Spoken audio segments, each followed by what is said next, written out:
Hello students, this is again Unit 11 ICT and Internet, and this is part 3 which is about distance learning. So we'll discuss distance learning introduction, what is it and its definition and why we are doing distance learning and its origin and distance learning scenario in India, its characteristics, its types, advantages and disadvantages, DGT initiatives in distance learning, future trends like smart learning, e-learning, and virtual learning, and conclusion. So, when we talk about distance learning, जब भी हम कहते हैं distance learning, तब तो एक तरीके से हम इसे कह सकते हैं किसी भी तरीके की ऑनलाइन लर्निंग. अभी क्योंकि हम टेक्नोलॉजी का यूज कर रहे हैं तो हम कह सकते हैं ई लर्निंग या ऑनलाइन लर्निंग, बट जब हम टेक्नोलॉजी का यूज नहीं करते थे, इसका सीधा सा मतलब है physical separation between teacher and the student. Teacher और स्टूडेंट एक जगह एक साथ ना होकर के अलग अलग जगह पर हैं. जैसे अभी आप ये वीडियो देख रहे हैं अगर यूट्यूब पर, तो आप अपने घर में हैं, मैंने ये वीडियो अपने घर में रिकॉर्ड किया हुआ है and you are watching it at your own time. So ये जरूरी नहीं है कि सेपरेशन सिर्फ स्पेस में हो, it may be in space and time both. आप जगह में भी अलग अलग हो सकते हैं, टाइम में भी अलग अलग हो सकते हैं, जैसे कि अभी के केस में है. और ये भी पॉसिबल हो सकता है कि आप सिर्फ डिस्टेंस में सेपरेटेड हो, स्पेस में सेपरेटेड हो और टाइम जो है वो सेम हो. लाइक जब जूम के थ्रू क्लासेस होती है, लाइव क्लासेस होती है, सो teacher and student should be on same time. So this is distance learning. ये जो टेक्नोलॉजी है इसने इसको थोड़ा सा और इम्प्रूव कर दिया है, इसको थोड़ा सा और अपग्रेड कर दिया है. लाइक टीचर एंड स्टूडेंट और student and student, they can form some groups, they can interact with each other. The distance learning, it was focused on non-traditional students, like जो पहले लोग जॉब पे जाने की वजह से नहीं क्लासेस जा सकते थे, या महिलाएं थी, फुल टाइम वर्कर्स थे, मिलिट्री पर्सनल्स थे, ये सब लोग, या बहुत दूर था, कोई गांव में रहता है, कॉलेज शहर में है, घर से परमिशन नहीं है, या आर्थिक स्थिति की वजह से भी पहले जब पॉसिबल नहीं होता था क्लासरूम में जा पाना. अभी डिफरेंट रीजंस आ गए हमारे पास, अभी भी कारण है पर अब वो पहले वाले कारण नहीं है.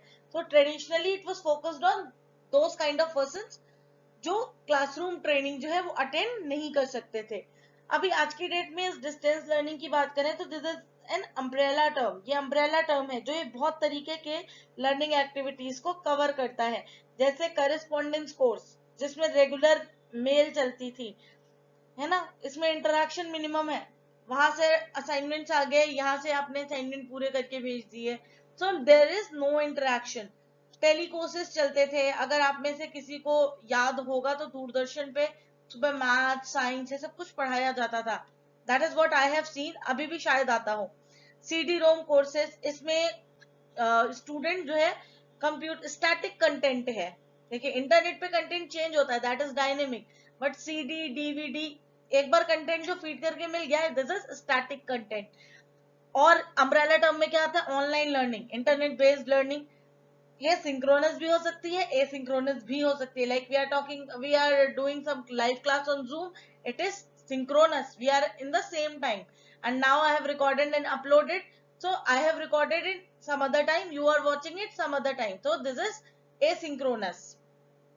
So like in the same way mobile learning भी है, जिसमें हम मोबाइल्स का और जो सेल फोन्स हैं उनका, टैबलेट्स का, इनका इस्तेमाल करते हैं, आईपॉड्स का इस्तेमाल करते हैं. So this is mobile learning.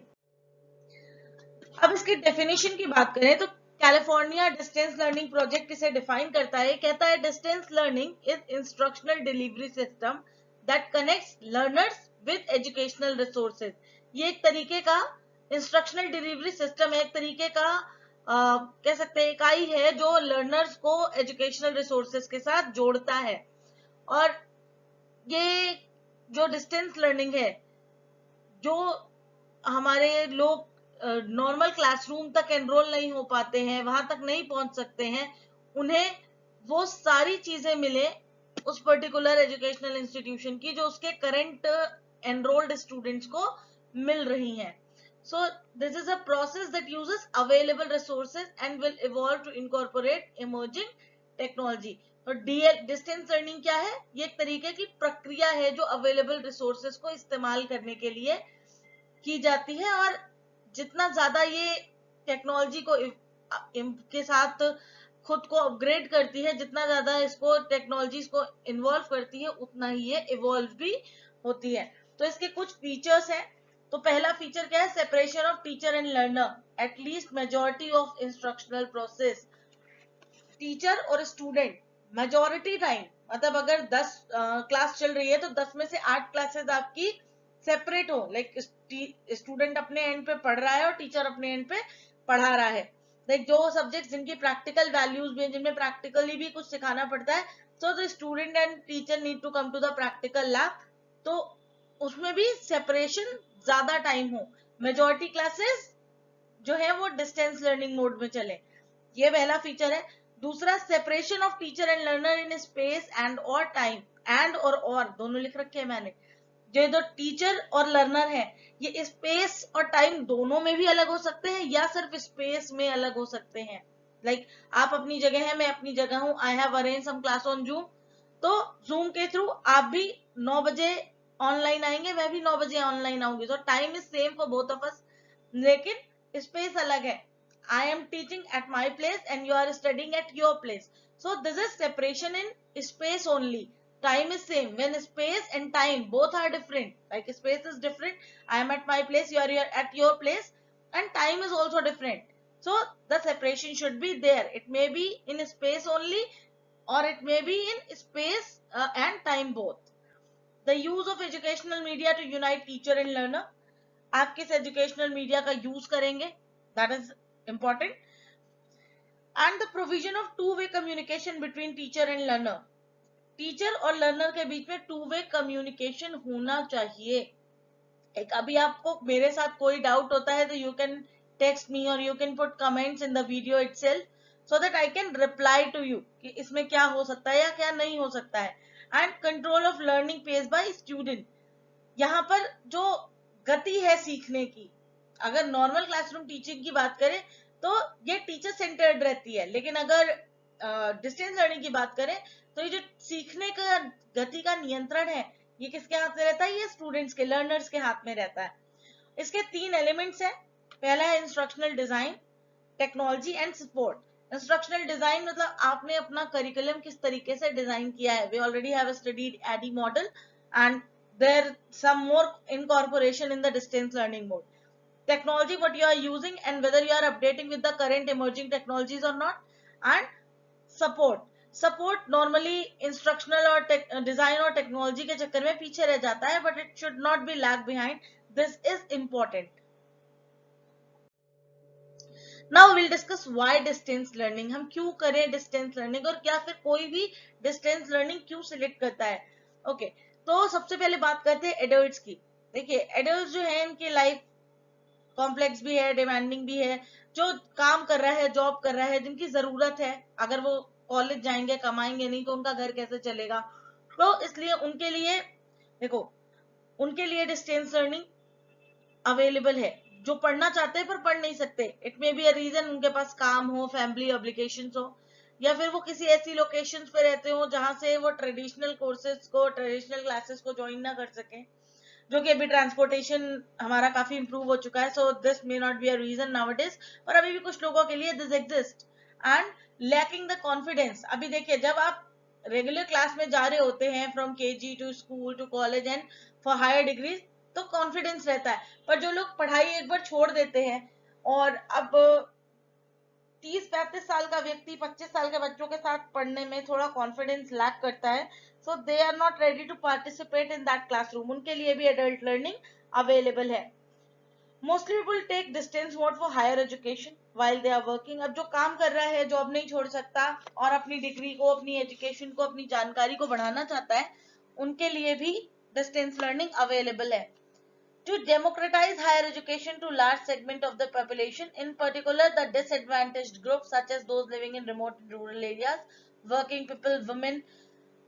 ये शुरू ही इसीलिए हुआ था ताकि ये जो एजुकेशन है वो सीमित ना रहे कुछ लोगों तक, सब तक पहुंच पाए। और स्पेशली जो डिसएडवांटेज लोग हैं, जैसे जो रूरल एरियाज में रह रहे हैं, जो काम करते हैं, जॉब में है, या महिलाएं, to provide an innovative system of education which is both flexible and open in terms of method and pace of learning। ऐसा एजुकेशन सिस्टम बनाना जो फ्लेक्सिबल भी हो। फ्लेक्सिबल का मतलब कोई भी इसको, इन टर्म्स ऑफ जेंडर ये फ्लेक्सिबल है, फीमेल और male, in terms of age ये फ्लेक्सिबल है। So that flexible system was required, and terms of method, pace of learning, combination of courses, eligibility of enrollment, age of entry, ये सारी कुछ availabilities हो, है ना। To provide an opportunity for upgradation of skills and qualification, जो लोग अपनी skills, अपनी क्वालिफिकेशन अपग्रेड करना चाहते हैं उनके लिए। To develop education as a life long activity to enable person to update their knowledge and और acquire knowledge in new areas. आप ज्यादा से ज्यादा जानकारी इकट्ठी कर सके। देखिए, सीखने सिखाने की प्रक्रिया ये नेवर एंडिंग है, कभी खत्म नहीं होती, और जो लोग ऐसा चाहते हैं, सीखना चाहते हैं, उनके लिए distance learning is good medium. So distance learning का ओरिजिन अगर हम देखें तो यह सबसे पहले शुरू हुआ था 1728 में। इन द ईयर 1728 एक पर्सन थे, सेलेफ फिलिप्स। इन्होंने बॉस्टन गैजेट नाम के एक पेपर के थ्रू, उसमें एड के थ्रू डिस्टेंस लर्निंग शुरू की थी। शॉर्ट हैंड सिखाते थे, जो कंट्री में कहीं भी हो वो उसके थ्रू पढ़ सके और उनको लेटर लिख के बता सके। ये जो करस्पॉन्डेंस एजुकेशन है, इसको जो इनिशियल फॉर्म था, जो सबसे पहले इसकी शुरुआत, ये तो ओरिजिनल था, और जो शुरुआत इसकी मानी जाती है वो मिड 19th सेंचुरी से मानी जाती है। जो शुरुआत मानी जाती है वो मानी जाती है 1840 से। सर आइजैक पिटमैन थे, ये भी शॉर्ट हैंड ही सिखाते थे, और इन्होंने करस्पॉन्डेंस कोर्सेज बाय मेल, इन्होंने चिट्ठी के द्वारा, उस वक्त पोस्ट कार्ड का रेट के कम थे, और उसके एडवांटेज लेके ही started that correspondence course by mail. चिट्ठी के द्वारा इन्होंने शुरू किया था। 1873 में पहला करस्पॉन्डेंस स्कूल खुला यूनाइटेड स्टेट्स में, जिसको कहते थे the society to encourage studies at home. उसके बाद 1892 में यूनिवर्सिटी ऑफ शिकागो ने करस्पॉन्डेंस कोर्स जो है शुरू किया, जो कह सकते हैं first traditional educational institution to the US. अगर हम इंडिया की बात करें तो इंडिया में डिस्टेंट एजुकेशन ब्यूरो है। This is a bureau of UGC, university grant commission, based in new Delhi. ये 2012 में एस्टेब्लिश हुआ था। ऐसा नहीं है कि इसके पहले इंडिया में डिस्टेंस लर्निंग नहीं थी, इसके पहले डिस्टेंस एजुकेशन काउंसिल थी, इसी को रिप्लेस किया था डिस्टेंस एजुकेशन ब्यूरो ने। और ये ओपन लर्निंग के लिए और डिस्टेंस एजुकेशन के लिए रिस्पॉन्सिबल है। तो ये डीईसी था, ये 1985 में बन गया था। एक्चुअली अगर देखें तो इंडिया में ये 1962 में स्टार्ट हुआ था with the pilot project correspondence course, जिसने university of Delhi of correspondence courses and continuing education को कह सकते हैं एक तरीके से जन्म भी दिया। इसकी शुरुआत इसी की वजह से हुई थी। इस प्रोजेक्ट की सक्सेस की वजह से करस्पॉन्डेंस कोर्स का जो है शुरुआत हुई, बहुत सारी यूनिवर्सिटीज ने करस्पॉन्डेंस कोर्स शुरू किए, और 1982 में doctor Bhimrao Ambedkar open universities को, पहले आंध्रा यूनिवर्सिटी भी कहा जाता था, एस्टेब्लिश की गई, जो फर्स्ट ओपन यूनिवर्सिटी कहलाती है इंडिया की। और इसके बाद Indira Gandhi national open university, IGNOU जिसे हम कहते हैं, 1985 में बनी, और तभी बना distance education council DEC, which is later replaced by distant education bureau DEB in 2012। 2012 में इसी डीईसी को डीईबी ने रिप्लेस कर दिया। So when this idea is successful, जब लोग इसको, इन कोर्सेज को करने लगे, सो 1987 में ये आइडिया एक्सेप्ट हुआ, और लोगों ने भी, जैसे Nalanda open university Patna Bihar, Vardhaman Mahavir open university Kota Rajasthan, and subsequently Yashwant Chavan Maharashtra open university Nashik Maharashtra was established in 1989। अभी आज की डेट में बहुत है, Karnataka state open university, KSOU and many more like this. Even बहुत सारी यूनिवर्सिटीज हैं जो आपको ऑनलाइन कोर्सेज या डिस्टेंस लर्निंग कोर्सेज करवा रही हैं। अगर मैं अभी करंट सिनेरियो में बात करूं, you can look into one app upgrade. अगर आप अपग्रेड को देखते हैं तो now upgrade is collaborating with many university, it is collaborating with IIT Bombay also, और ये बहुत सारे कोर्सेज अवेलेबल करा रहे हैं. So this is distance learning only. So now some characteristics are there. What are these characteristics? Number one, by definition it is carried out through institution. ये किसी तरीके की सेल्फ स्टडी और नॉन एकेडमिक लर्निंग एनवायरनमेंट में किया जाएगा.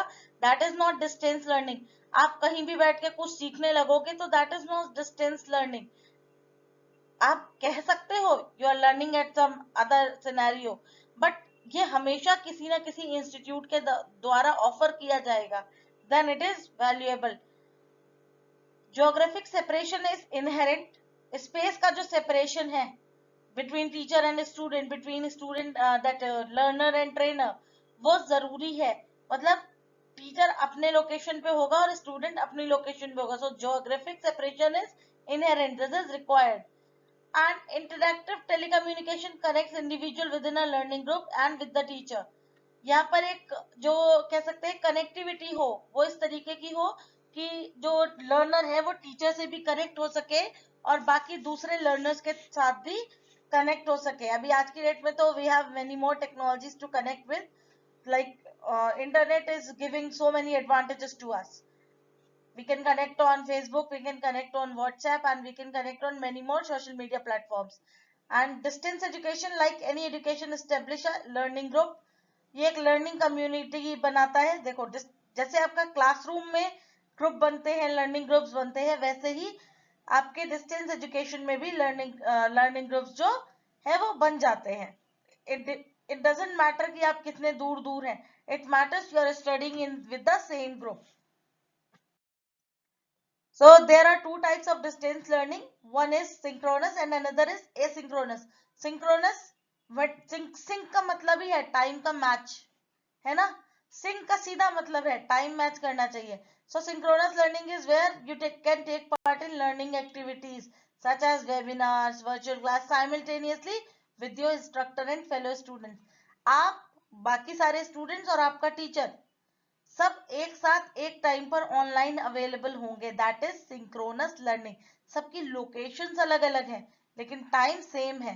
That is synchronous. And similarly time और space दोनों अलग अलग है तो उसे हम कहते हैं asynchronous.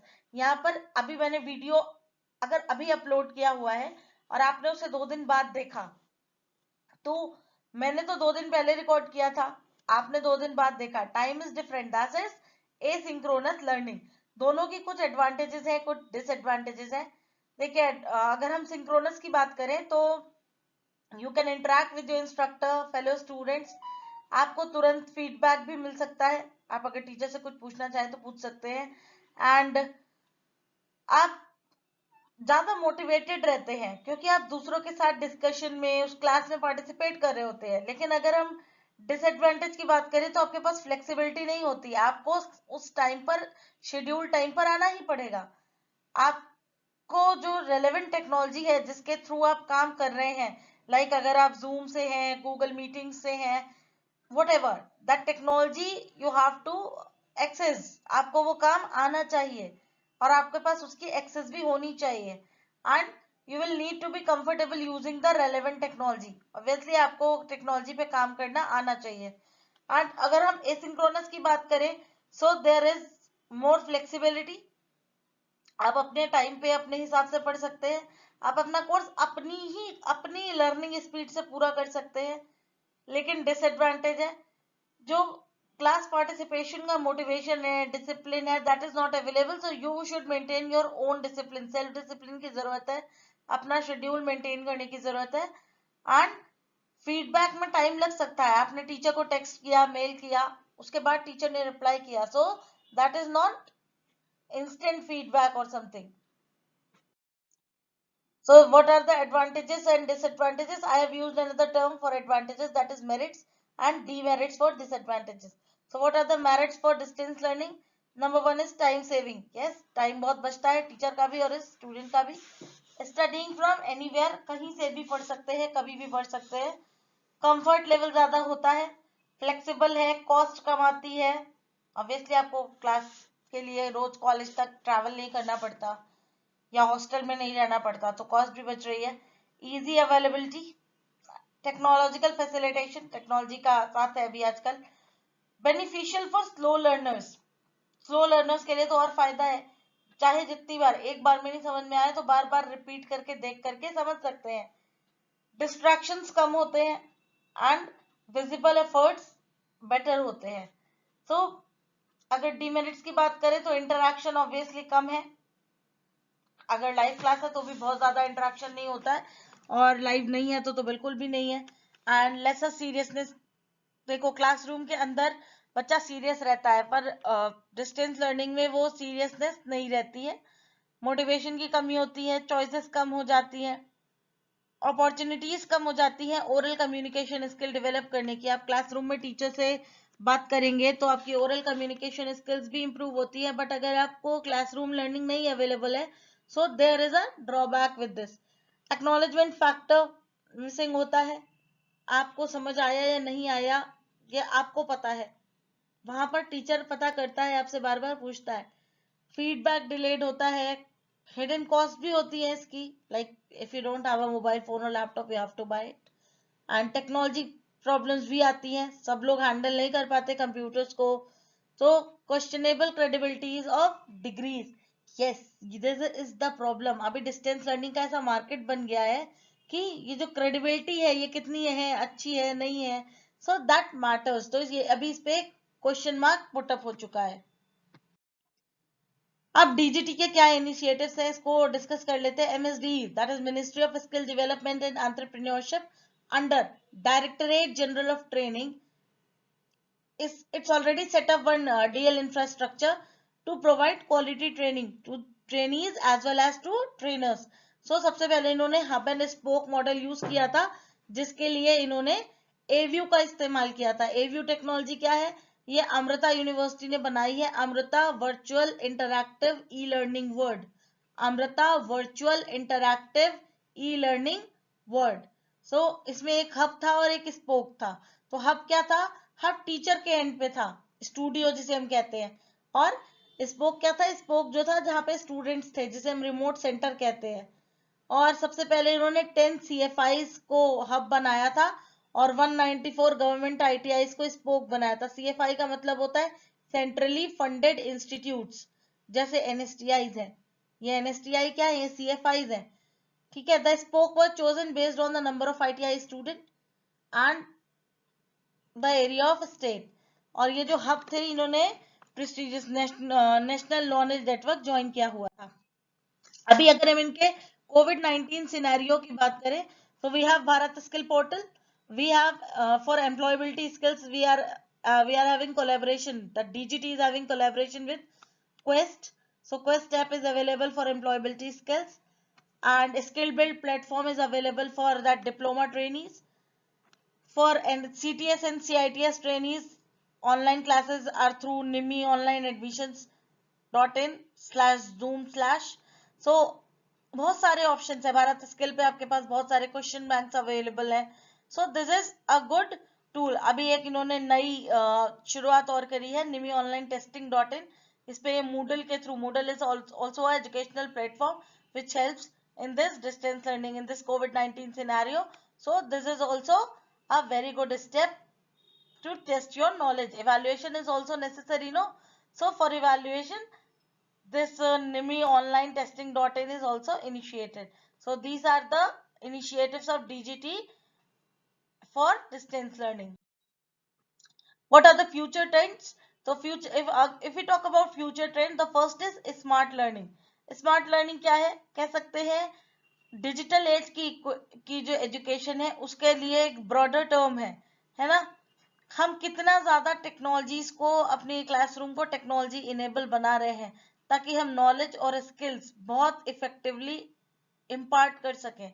So that is smart learning. इसके 3 पिलर्स हैं, एक्सेसिबिलिटी, सभी इसे एक्सेस कर सके, सभी की इस तक पहुंचो, flexibility, flexibility in terms of gender, physical abilities, age, religion, other groupings like, and affordability, इसे अफोर्ड करना भी आसान हो।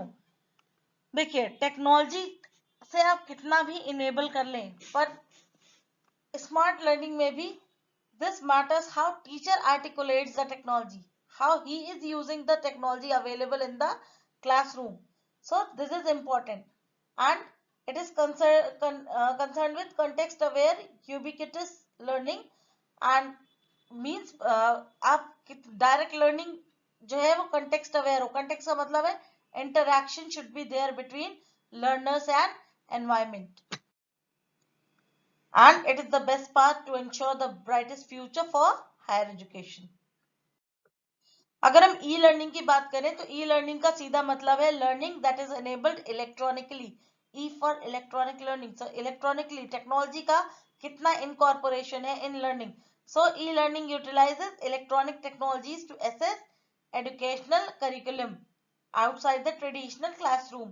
So it refers to a course, program or degree delivered completely online. So e-learning is based on formalized learning. Formal learning ही है, पर किसका use है? इलेक्ट्रॉनिक डिवाइसेस का. It may be computer, tablets, mobile phones और what, and this should be connected to the internet. So अभी ये आसान हो गया है सीखना. Any time anywhere this is possible. And while teaching can be based in or out of the classroom, the use of computer, it forms the major component of e-learning. तो बिना computer के e-learning possible नहीं है. So e-learning can be also termed as network enabled transfer of skill and knowledge. So this is a very long name, so we can simply use e-learning. And delivery is made to large number of participants. Classroom में participant recipients कम हो सकते हैं, पर e learning is better. So it offers the ability to share material in all formats. E learning में आप सभी format, you can share videos, you can share PPTs, you can share PDF files. So documents communicate करना आसान हो गया है. अगर आप वेबिनार में बात कर रहे हैं तो it's really easy. So webinar, chat, message, so many options are available. Now we talk to virtual learning. अगर हम virtual learning की बात करें तो ये कह सकते हैं एक्सपीरियंस को एनहांस करने की बात की गई है. कंप्यूटर, इंटरनेट इनको यूज करके जो हमारा ई लर्निंग का या ऑनलाइन लर्निंग का एक्सपीरियंस था, that is enhance through virtual learning. So virtual learning is distance learning conducted in a virtual environment. So virtual environment कैसे क्रिएट होगा? कंप्यूटर्स के थ्रू, है ना. तो ये एसिंक्रोनस भी हो सकता है, लाइक सेल्फ पेस, जैसे अभी आप यूट्यूब का वीडियो देख रहे हैं. ये वेब कॉन्फ्रेंसिंग के थ्रू भी हो सकता है, लाइक आपने जूम की क्लासेस अटेंड की होंगी. So that is online teaching and tutoring. So it can overcome many drawbacks of the physical environment such as time, facilities, location. बहुत सारी चीजें, बहुत सारी ड्रॉबैक्स ये रिमूव करता है. जैसे अभी कोविड-19 सिनेरियो था. Think about if we don't have internet and technology, हम पढ़ पा रहे होते? Not possible. We are learning because of this technology. And online environment allows teacher to work with larger number of students and optimize their routine tasks. So अभी online learning में कितना फायदा है आपको. देखिए, एक video it works for all students. Otherwise if I am taking class like physical classes, so I have to repeat the same content 3-4 times in a day. So there are 300 trainees in NSTI Allahabad, and if I am taking classes for all, then I have to take 3 to 4 class every day, and I have to repeat the same content in every class. So this is regress. So all other works, they are that other works that I'm not getting time, so it's not possible to do other works. Now the time, facility and location and the use of time is very much optimized. So virtual learning also brings new pedagogical techniques into the traditional forms of education and makes learning more personalized and convenient. So if we talk about the conclusion, so हमने आज सीखा distance learning क्या है, क्यों जरूरी है, इसके characteristics क्या है, इसकी लिमिटेशंस क्या है, इसकी इंपॉर्टेंस क्या है, एंड इसके टाइप क्या है, प्लस इसके फ्यूचर ट्रेंड्स क्या है. So this is not a new trend, ये पहले से चल रहा है, हमने इसका ओरिजिन भी देखा, बट टेक्नोलॉजी की वजह से ये काफी इवॉल्व कर चुका है. एंड ये एजुकेशन इंडस्ट्री के लिए जो डिस्टेंस लर्निंग है, ये एक ब्राइट फ्यूचर प्रोवाइड करता है. जब भी टेक्नोलॉजी, जैसे जैसे टेक्नोलॉजी चेंज हो रही है, ये ट्रांसफॉर्म होता जा रहा है ना. एंड यस ऑफ कोर्स ये उन लोगों के लिए, इनफैक्ट हमारी पूरे समाज के लिए एक ब्लेसिंग है, ताकि सब पढ़ सके, क्योंकि सब पढ़ेंगे तभी तो बढ़ेंगे. सो distance learning is very much important. It brings success to the society and proper development to the society. Thank you.